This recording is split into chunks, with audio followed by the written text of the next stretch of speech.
Chers amis de Saint-Nicolas-des-Lorrains, nous continuons notre marche vers la Pentecôte. Hier, nous nous étions arrêtés assez longuement sur ce paragraphe de l'encyclique Dominum et Vivificantem. Ce paragraphe, l'Esprit Saint transforme la souffrance en amour sauveur. Bon, j'ai voulu lire presque littéralement le texte parce que le sujet demande beaucoup de précision pour rester juste. Il s'achevait sur cette prière que le prêtre dit à chaque fois qu'il se prépare à communier dans la liturgie romaine. Seigneur Jésus-Christ, Fils du Dieu vivant, selon la volonté du Père et avec la puissance du Saint-Esprit, tu as donné par ta mort la vie au monde.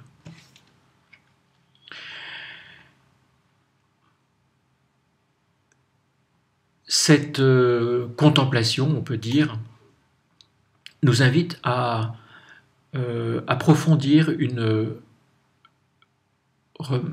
remarque, une vérité de foi qui vient de la lettre aux Hébreux. Le sang du Christ purifie notre conscience des œuvres mortes du péché. Donc c'est le paragraphe 5.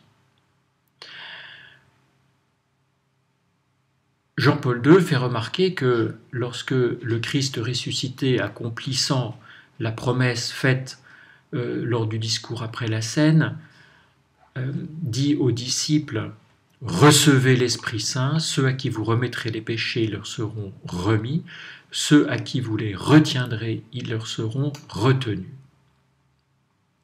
À ce moment, le Christ donne cet Esprit Saint pour éclairer les cœurs, les consciences et manifester le péché. Nous sommes au milieu du paragraphe 42. Il fait donc connaître à l'homme son mal et en même temps l'oriente vers le bien. N'oublions jamais que lorsque l'Esprit de vérité révèle à l'homme son péché, il est en même temps avocat, défenseur et consolateur. Sous l'influence du Paraclet, la personne est donc invitée à se convertir. Et il est très important de ne pas oublier dans la confession que sans une vraie conversion qui suppose une contrition intérieure, et l'absence d'une résolution ferme et sincère de changement, les péchés restent non remis. Donc, si on le dit de manière positive, pour que les péchés soient remis, il faut une vraie conversion, une contrition, une résolution ferme et sincère de changement. C'est ce que Jésus disait dans l'évangile de Marc au début de son ministère, « Convertissez-vous et croyez à l'évangile ». C'est en ce sens que le sang du Christ peut venir purifier notre conscience. Donc là, le pape va faire, nous sommes au numéro 43, une réflexion sur la conscience. La conscience est le centre le plus secret de l'homme, le sanctuaire où il est seul avec Dieu et où la voix de Dieu se fait entendre.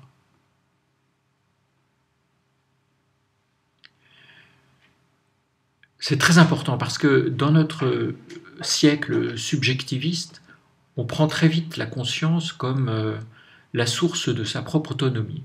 C'est pour ça que le pape continue.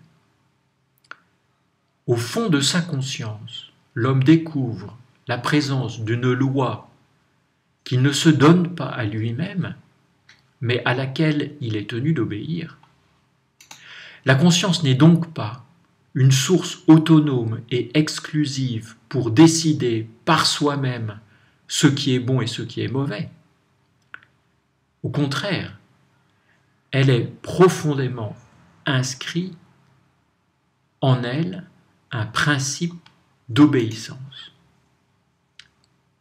un sanctuaire secret dans lequel la voix de Dieu se fait entendre.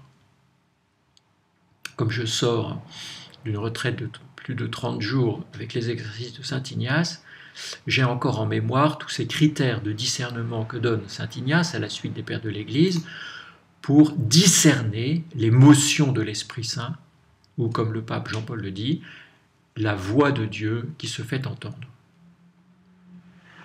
La mise en lumière du péché, sous l'influence de l'esprit de vérité, ne peut se réaliser dans l'homme autrement que par le chemin de la conscience. Donc, le premier fruit d'une conscience droite, c'est d'appeler par leur nom le bien et le mal. Le pape le fait à la suite du Concile Vatican II, notamment dans Gaudium et Spes, il y a toute une liste de péchés. Et il poursuit, en appelant par leur nom les péchés les plus déshonorants pour l'homme, et en démontrant qu'ils sont un mal moral qui s'inscrit au passif de tout bilan du progrès de l'humanité,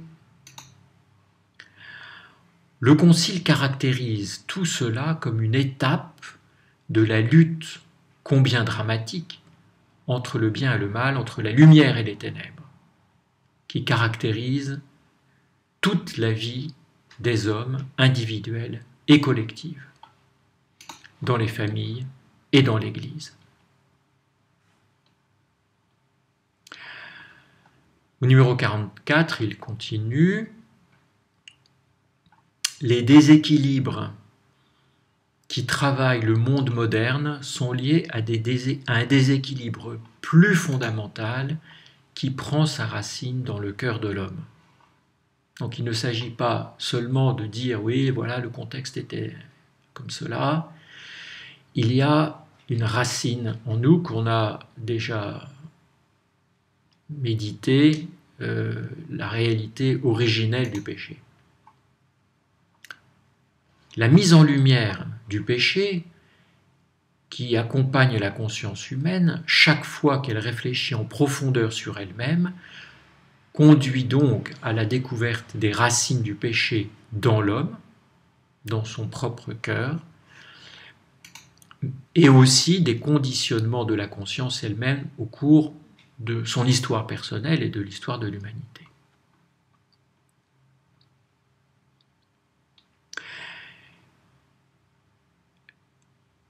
Si nous nous mettons face à la croix du Christ, nous pouvons faire un acte de foi que cette mise en lumière ne nous met pas devant une fatalité du péché. C'est toujours en relation avec la croix du Christ que l'Esprit Saint Paraclet met en lumière le péché. Dans cette relation, le christianisme exclut toute fatalité du péché. Un dur combat entre les puissances des ténèbres passe à travers toute l'histoire des hommes, commencé dès l'origine, et il durera, le Seigneur nous le dit, jusqu'au dernier jour.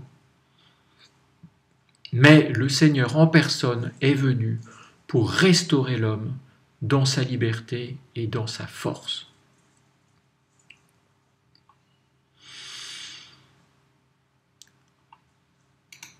Donc l'Esprit Saint vient comme notre avocat, notre défenseur, notre consolateur, en nous présentant le sang du Christ versé par amour pour nous, qui est le prix de notre péché et qui nous engage,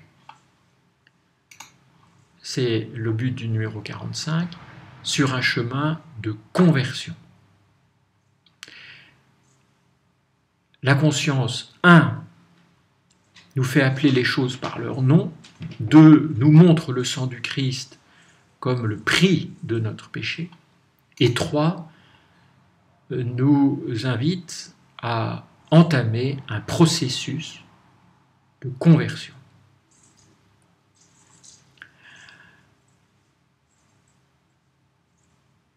Ce processus de conversion commence par le remords.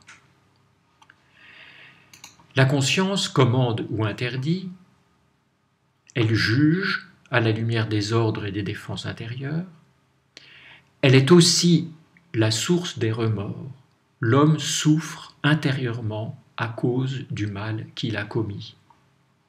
Le pape dit que c'est comme un écho lointain du regret d'avoir créé l'homme que l'on lit dans la Bible, dans un langage anthropomorphique attribué à Dieu. Quand l'Esprit Saint, l'Esprit de vérité, permet à la conscience humaine de participer à cette douleur, la souffrance de la conscience devient particulièrement profonde, mais aussi particulièrement salvifique. Par un acte de contrition parfaite, s'opère alors la conversion authentique du cœur. Donc nous avons un chemin qui est offert. Nous nous appuyons sur la grâce du sang versé du Christ.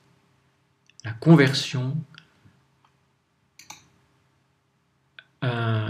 engage un processus par lequel la réprobation du péché est transformée en amour salvifique qui accepte de souffrir.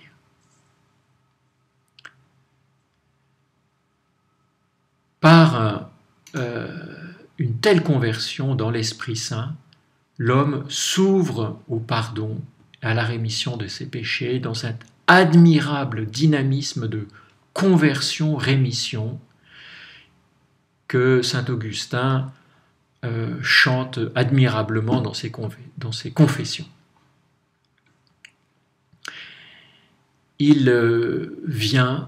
L'Esprit Saint vient dans tout cas concret de conversion, rémission, en vertu du sacrifice de la croix. En lui, en effet, le sang du Christ purifie notre conscience des œuvres mortes pour que nous rendions un culte au Dieu vivant. Je vous invite, si vous le voulez bien, dans votre prière personnelle aujourd'hui, à lire, à prier les litanies du précieux sang du Christ. Viens, Esprit Saint, Roi du ciel consolateur, Esprit de vérité, toi qui es partout présent, toi qui emplis tout, trésor de grâce et donateur de vie, viens et demeure en nous. Purifie-nous de toute souillure et sauve nos âmes, toi qui es bonté. Je vous souhaite une très bonne journée et à demain.